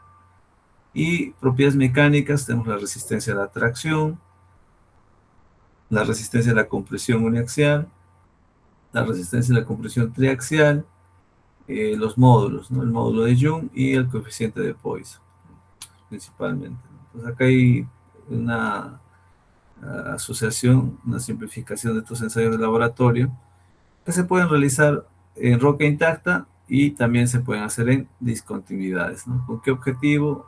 Eh, Podemos estimar las propiedades índice, ¿no? En laboratorio, y también por este otro lado podemos hacer los ensayos de propiedades mecánicas. Entonces, compresión uniaxial, de no confinada, confinada, ¿no? Como no confinada es los ensayos de compresión uniaxial. Cuando se hace un confinamiento en las probetas, ¿no? Confinamiento uniforme en este caso, son los ensayos triaxiales. Y ahí también está la metodología. Por ejemplo, acá se muestra el ASTM, ¿no? La norma, ¿no? Para ejecutar este ensayo.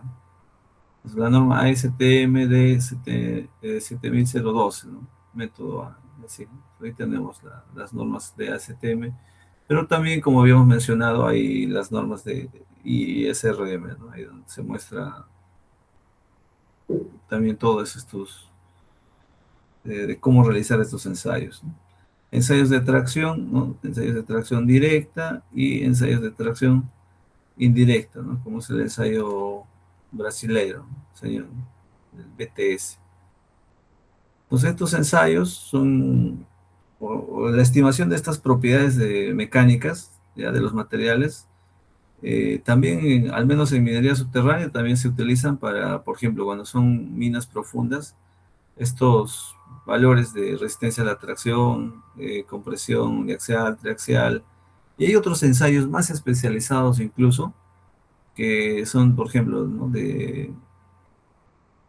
De algún momento van a escuchar de carga y descarga, ¿no? Pues hay ensayos donde se somete a compresión hasta un punto y luego se hace que se pierda la carga, ¿no? O sea, se disminuye la carga que se está ejecutando y nuevamente se ingresa nuevamente otra carga y así, ¿no? Hasta que finalmente se hacen dos, tres cargas y descargas y finalmente falla el, este, la probeta. De alguna forma se estiman algunos módulos de deformación, eh, digamos, considerando cómo es que esa roca intacta se comporta, ¿no? Cuando es cargada, luego descargada, cargada y descargada, ¿no? Bueno, son ensayos especiales, ¿no? Y ahora en discontinuidades se realizan pues, los ensayos de corte directo, ¿no? Acá tenemos la norma que hace pues ensayo. Y hay unos índices, ¿no? O sea, que se pueden realizar, que es un ensayo en campo que se llama tiltes, ¿no? Simplemente se inclina un poco sobre eso también hay bastante, ¿no? Pero es una forma de...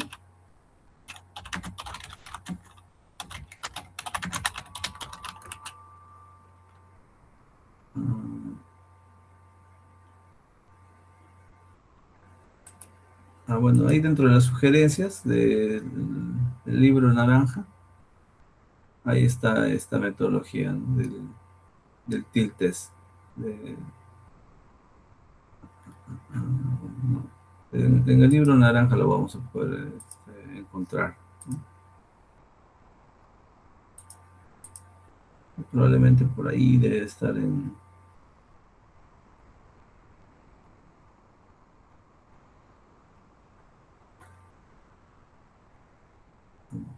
¿Qué es? Tilt test.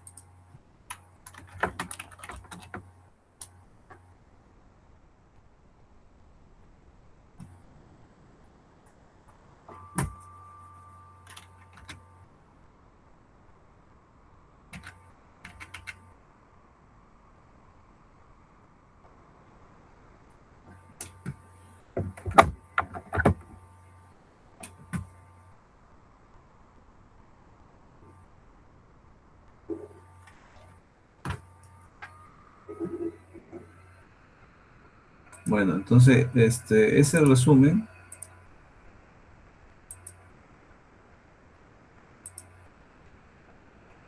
es para, bueno, ese ensayo tiltes es para obtener un ángulo de fricción básico, ¿ya? Y con eso se puede estimar también las propiedades de resistencia de las discontinuidades, ¿no?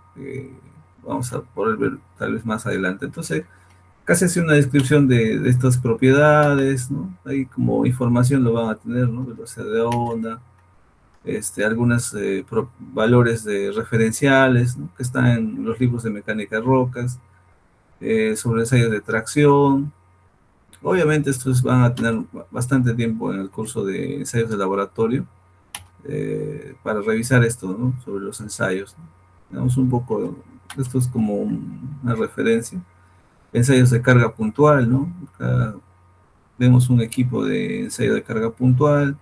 Lo importante acá son los conos, ¿no? Estos conos que están aquí en punta y ahí es donde se pone la probeta, ¿no? O la muestra.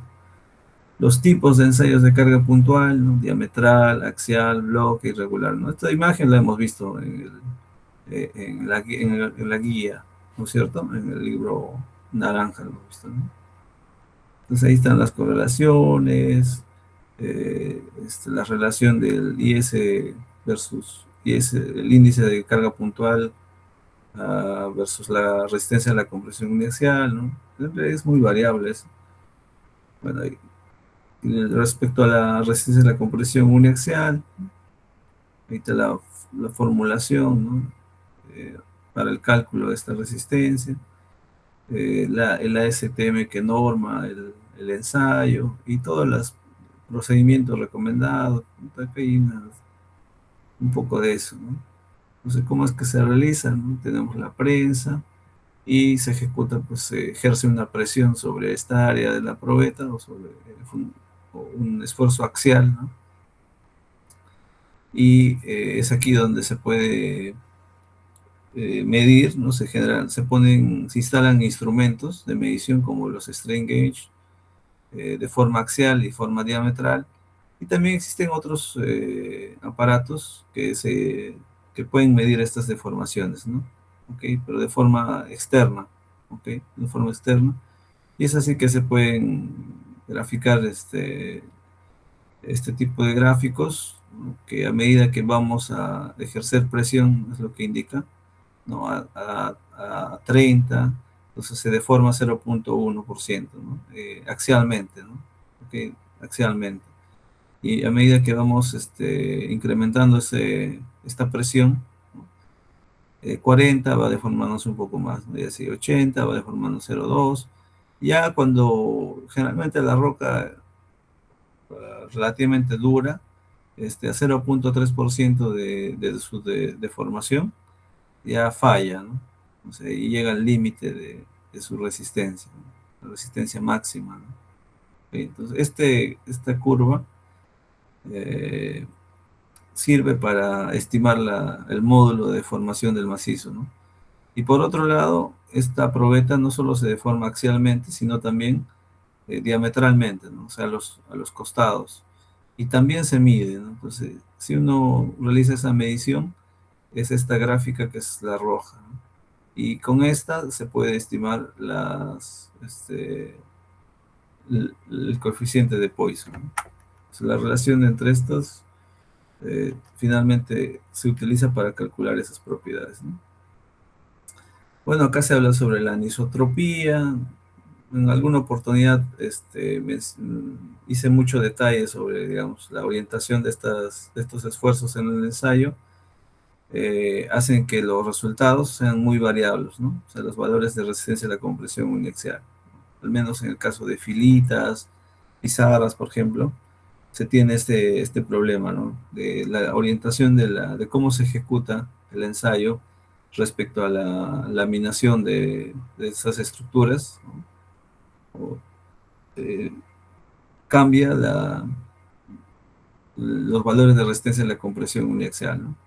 Generalmente estos valores, los valores más bajos son obtenidos cuando se tiene pues 45 grados, como es este de acá. Entonces, así que hay bastante sobre esto también. En el caso de ensayos de tracción indirecta no aplica y distinto, ¿no? Por el mismo modo de ensayo. Respecto a esto, también hay algunos modelos numéricos que se han realizado para la estimación de estas propiedades, ¿no? Y han calibrado un poco estos valores, ¿no? A través de modelos numéricos, pero lo que se tiene en ensayos de laboratorio, hay que tener bastante cuidado con esto de la anisotropía, ¿no? Ahora se habla, este es el martillo Smith, ¿no? O esclerómetro que se menciona, ¿no? Y es el número de rebotes el que se obtiene con este instrumento, ¿no?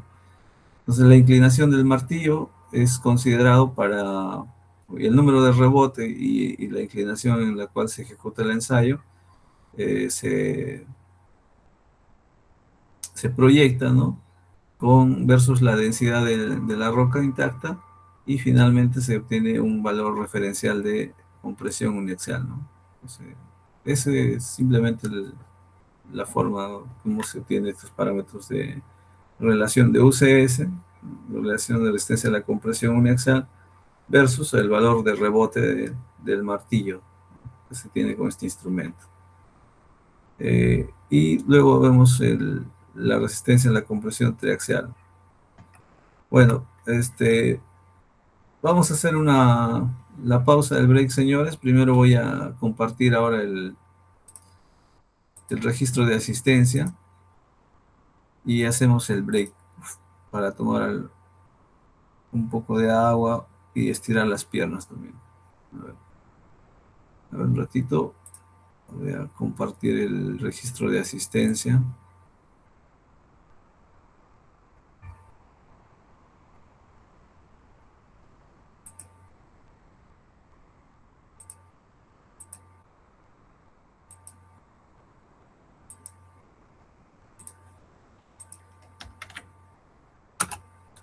Ok, señores, entonces estoy compartiendo el registro de asistencia. Por favor, pueden realizar el registro.